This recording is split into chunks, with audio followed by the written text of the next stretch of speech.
Okay, so I am presenting on Gravissime Educationis, a document by Pope Paul VI. Starting off, we have our thesis. Receiving an education has the power to develop one's mind, help children grow, to become good members of society, and should not be taken for granted. This is basically where my PowerPoint is going to kind of go, and I think these are some topics that are really important to discuss.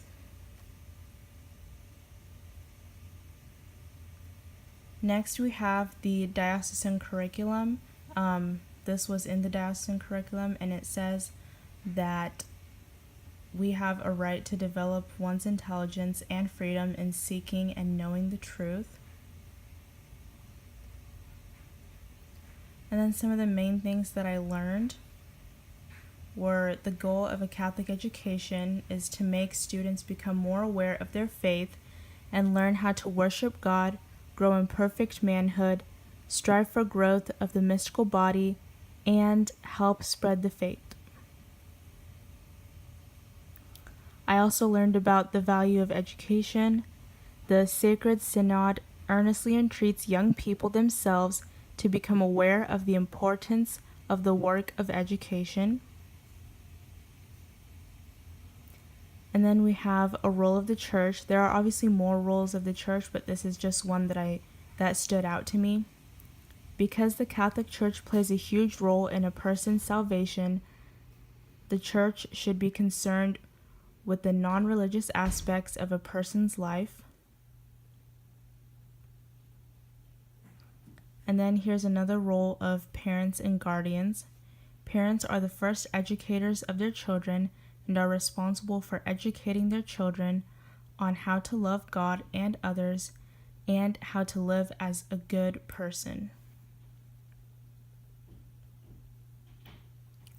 And then there's another thing that I got from the encyclical.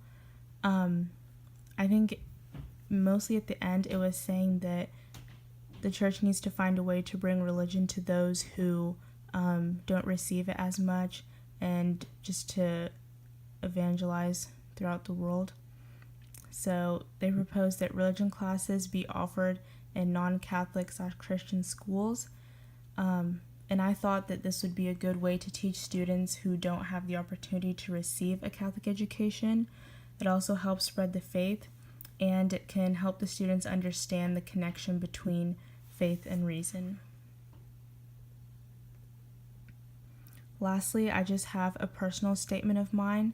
So I think from reading this whole document and doing this project, I learned a lot about the church's stance on education, and I think now I'm more grateful for the Catholic education that I receive, because now I understand why people choose to support the students and the church in forming the youth into disciples of Christ.